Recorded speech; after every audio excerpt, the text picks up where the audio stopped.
Hi viewers, welcome to our channel. ప్రస్తుతం మనతో పాటు senior journalist Damoh Bala sir వారితో మాట్లాడాం. నమస్కారం సార్. నమస్తే సార్, బొత్స సత్యనారాయణ ఆయన టీచర్స్ స్కామ్ అని చెప్పేసి ట్రాన్స్ఫర్ స్కామ్ అని చెప్పి ఏదో చేశారని చెప్పేసి కొన్ని ఆరోపణలు రావడం చూస్తున్నాం. అసలు ఏంటి టీచర్ ట్రాన్స్ఫర్ స్కామ్, దీనికి సంబంధించిన వివరాలు ఏంటి? నేను ఆల్రెడీ 2-3 వీడియోల్లో చెప్పాను. తెలుగుదేశం గవర్నమెంట్ ఇంకా ఫామే కాలేదు ఫార్మల్గా, అయినా అటాక్స్ స్టార్ట్ అయినాయి. జగన్ గత ప్రభుత్వంలో ఉన్న మంత్రుల మీద, అధికారుల మీద అటాక్స్ స్టార్ట్ అయినాయి. ఆల్రెడీ ఇక్కడ దొంతిరెడ్డి వాసుదేవరెడ్డి ఇంటి మీద సిఐడి దాడులు జరిగాయి. అట్లాగే కొల్లి రఘునాథ్ రెడ్డి మీద, ఆయన ఇంతకుముందు సిట్టు, ఆయన మీద దాడులు మొదలైనవి. మరోవైపు ఇప్పుడు ఒక స్కామ్ అనేది బయటకు వస్తుంది. దీన్ని తెలుగుదేశం మీడియా వీళ్ళందరూ కూడా బయటికి తీస్తున్నారు. మామూలుగా తెలుగుదేశంకి ఒక ప్యాటర్న్ ఉంటుంది. ఆ ప్యాటర్న్ ఏంటంటే, ఫస్ట్ ఎవరినైనా అరెస్ట్ చేయాలనుకున్నా, ఎవరినైనా ఇది చేయాలన్నా ముందు మీడియాలో దానికి సంబంధించిన నెగిటివ్ వార్తలు ఆ వ్యక్తికి, అంటే ఈ వ్యక్తి స్కాములు చేశాడు, అది చేశాడు, ఇది చేశాడని మీడియాలో వస్తుంది, చర్చలు నడుస్తాయి. తర్వాత తెలుగుదేశం అధికార ప్రతినిధులు కావచ్చు, నాయకులు కావచ్చు, మీడియా సమావేశాలు పెడతారు. ఇవి రాగానే గవర్నమెంట్ రంగంలోకి దిగుతుంది, వాళ్ళ మీద కేసులు పెడుతుంది, అరెస్ట్ చేయబోతుంది. ఇదే ప్యాటర్ను మొత్తం ఈ 5 ఏళ్లలో నడుస్తూనే ఉండొచ్చు. మీరు చూడొచ్చు. 5 ఏళ్ళు, ఇంకొక 5 ఏళ్ళు, మనం 5 ఏళ్ళ తర్వాత మనకు తెలియదు, కానీ ఈ 5 ఏళ్ళు అయితే కొన్ని వందల ఇటువంటి సంఘటనలు జరగబోయే అవకాశం కనిపిస్తూ ఉంది. ఎందుకంటే వీళ్ళు అంత వెయిట్ చేసే ఓపికలో ఎవరు లేరు తెలుగుదేశం వాళ్ళు ఆవరవరమని ఉన్నాడు, గబగబా అని తీర్చుకుందాం, వెయిట్ చేయడానికి వాళ్ళకి దాని ఏమంటారు, చేతులు కాళ్ళు పరపర అంటుంటాయంటారు కదా, అలాగా ఉంది వాళ్ళ పరిస్థితి. లోకేష్ పరిస్థితి కానీ, చంద్రబాబు పరిస్థితి కానీ, మీడియా పరిస్థితి ఇంకా ఎక్కువ ఉంది. కాబట్టి జగన్కి సంబంధించిన అందరినీ జైలులో పెట్టించేయాలి, వాళ్ళని కేసులు పెట్టించేయాలి అనే ఒక కాన్సెప్ట్లో ఉన్నారు. సో అందువల్ల 12వ తేదీ ఆయన ప్రమాణ స్వీకారం చేసుకున్నాక అఫీషియల్గా అప్పుడు చేద్దామనే అంత ఓపిక కూడా లేదు. ఆల్రెడీ ఈ రోజు నుంచి స్టార్ట్ అయిపోయింది. మొన్నటి నుంచే దాడులు అయితే జరుగుతున్నాయి కింది స్థాయిలో. ఇప్పుడేమో స్కాములు మొదలుపెట్టారు. ఆల్రెడీ మద్యం స్కాము స్టార్ట్ అయింది, సిఐడి వాళ్ళు ఎంటర్ అయ్యారు. ఇప్పుడు ఒక కొత్త స్కామ్ని బయటికి తీసింది మీడియా.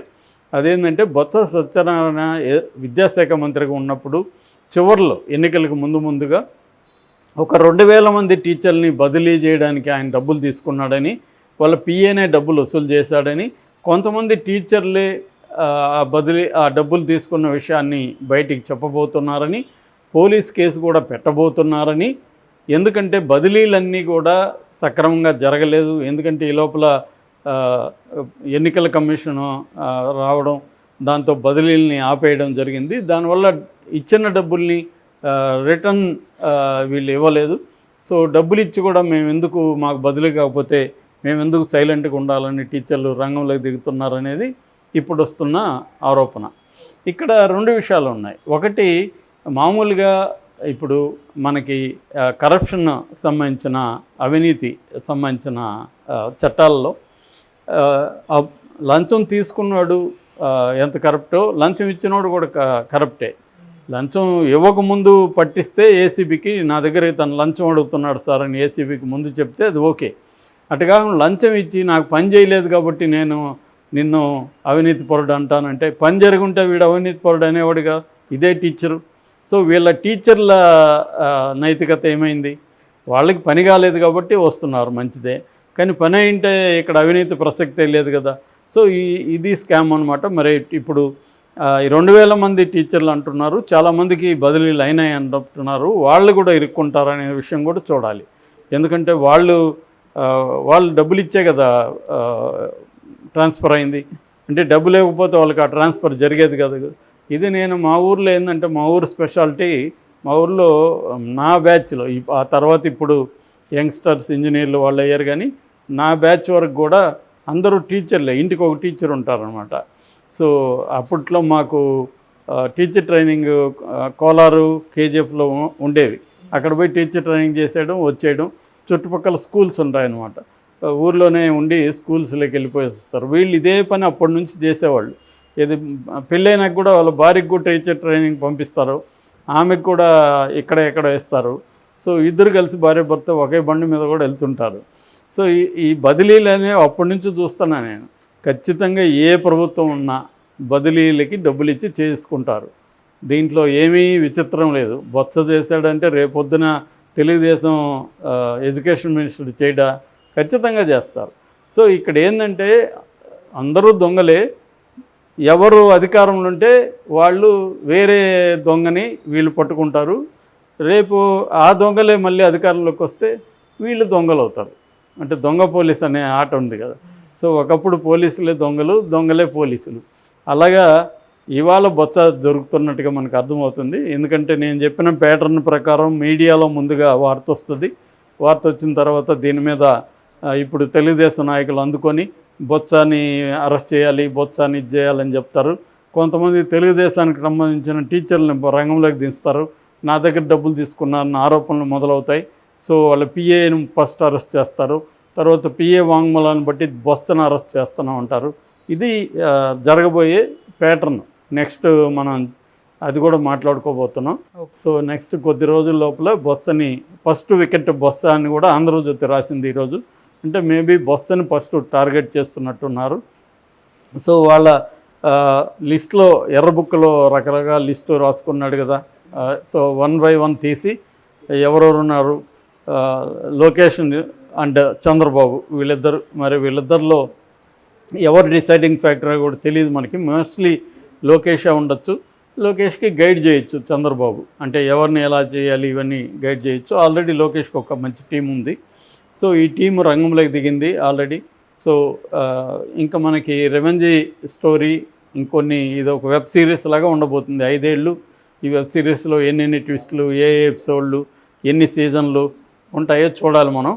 సో ప్రస్తుతానికైతే పొలిటికల్గా తీసుకున్నప్పుడు బొత్సతో ఫస్ట్ ఎపిసోడ్ స్టార్ట్ అయింది. So first episode educational episode Botsa first episode పేరు. ఇక ఈ గవర్నమెంట్ అఫీషియల్గా వచ్చినప్పుడేమో దొంతిరెడ్డి వాసుదేవ్ రెడ్డి ఫస్ట్ ఎపిసోడ్ ఇటుపక్క. సో ఇలాగ మల్టిపుల్గా వెబ్ సిరీస్ స్టార్ట్ అయినాయి. ఓవరాల్గా ఇది రివెంజే స్టోరీ. మరి ఇప్పుడు బొత్సని ఎప్పుడు అరెస్ట్ చేయబోతున్నారు, ఆయన మీద ఈ అభియోగాలు కోర్టుల్లో తీరుతాయంటే నాకే డౌటే. ఇవన్నీ ఏవి కూడా కోర్టుల్లోకి వెళ్ళి తీరవు. ఎందుకంటే వీటికి ఏమీ ఆధారాలు ఉండవు. అంతకుముందు ఈయన మీద పెట్టారు, మన అచ్చెన్నాయుడు మీద. అదేమైంది, ఏం కాల. కాబట్టి అది లేబర్ ఇన్సూరెన్స్కి సంబంధించి డబ్బులు తినేశాడని ఆయన. అప్పుడు వాళ్ళకి ఏంటంటే తెలుగుదేశానికి ఉన్న అడ్వాంటేజ్ ఏంటంటే తెలుగుదేశం ప్రతిపక్షంలో ఉన్నా కూడా గవర్నమెంట్ని ఇరుకుని పెట్టించగలరు, కానీ వాళ్ళు ఇరుకుని పడరు. ఎందుకంటే వాళ్ళకి సిస్టమ్స్లో పట్టు వేరే. చంద్రబాబుకి వ్యవస్థల్లో ఉన్న పట్టు ఈ దేశంలో ఏ రాజకీయ నాయకుడికి లేదు కాబట్టి వాళ్ళు తప్పించుకోగలరు. అందుకని వాళ్ళ మీద పెట్టిన కేసులు అర్ధరాత్రి కూడా జడ్జెస్ వచ్చి విచారిస్తారు, వాళ్ళకి బెయిల్ వచ్చేస్తాయి. లేదంటే గవర్నమెంట్ హాస్పిటల్లో కంటే కూడా ప్రైవేట్ హాస్పిటల్లోకి వెళ్ళిపోతారు వాళ్ళు. అచ్చెన్నాయుడు ప్రైవేట్ హాస్పిటల్లోనే కదా ఉన్నాడు, రమేష్ హాస్పిటల్లో. సో ఆయన్నేమి జైలుకి పంపించలేకపోయారు, రఘురామకృష్ణరాజుని జైలుకి పంపించలేకపోయారు, ఎవరిని కూడా జైళ్ళల్లో పెట్టలేకపోయారు. ఓన్లీ చంద్రబాబును మాత్రం పెట్టగలిగారు. దానికి కూడా కారణం మోడీ అండే. అప్పట్లో మోడీ అండ లేకపోతే చంద్రబాబుని 2 రోజులు పెట్టుండేవాళ్ళు కాదు. సో ఈ మిగతా ఎవరిని కూడా జగన్ పెట్టించలేకపోయాడు. ఎందుకంటే జగన్కి వ్యవస్థల మీద పట్టు లేదు, చంద్రబాబుకు ఉంది. కాబట్టి ఇప్పుడు గేమ్ వేరే రకంగా ఉంటుంది. ఎందుకంటే ఇప్పుడు జగన్కి పట్టలేదు, ఎంతున్నా అతను వీధి పోరాటాలు చేయగలడు, ఏదైనా ఉంటే మొరపెట్టుకోగలడు. నేను ఆల్రెడీ గవర్నర్కి మొరపెట్టుకున్నాడు, సుప్రీంకోర్టు జడ్జికి మొరపెట్టుకున్నారు. ఇవాళ మొరపెట్టుకుంటే ఎవరు వినరు. నువ్వు మేనేజ్ చేయాలి తప్ప మొరగాదు ఇక్కడ. How can you manage? నువ్వు వ్యవస్థల్ని మేనేజ్ చేయగలుగుతున్నావా లేదా? ఆ పవర్ నీకు ఉందా లేదా? నీకు అధికారం ఉందా లేదా అనేది కాదు ఇక్కడ ఇంపార్టెంట్. వ్యవస్థల్లో నీకు మేనేజ్ చేసే టాలెంట్ ఉందా, నీకు మీడియా ఉందా, నీకు నీ కులం ఉందా, ఇవి ఇంపార్టెంట్. ఇవి చంద్రబాబు పుష్కలంగా ఉన్నాయి. ఇప్పుడు ఆయనకి వీటితో పాటు అధికారం కూడా వచ్చింది. ఇంతకుముందు ఆయనకి వ్యవస్థల్లో మేనేజ్మెంటు, మీడియా, కులం ఉన్నింది. ఇప్పుడు అధికారం యాడ్ అయింది. కాబట్టి ఆయన రెండోది ఆయనకి సెంట్రల్లో కూడా అధికారం వచ్చింది. కాబట్టి ఇప్పుడు ఒక మోడీ తర్వాత అత్యంత పవర్ఫుల్ వ్యక్తి పొజిషన్లోకి చంద్రబాబు వెళ్ళిపోయాడు. కాబట్టి ఒక రకంగా ఇంకొక 5 ఏళ్ళు మాత్రం వీళ్ళ స్టామినాకి పరీక్ష ఇది. జగన్ అండుకో వాళ్ళు ఎంత ఈ టార్చర్ని తట్టుకోగలుగుతారు అనేదానికి ఒక పెద్ద పరీక్ష.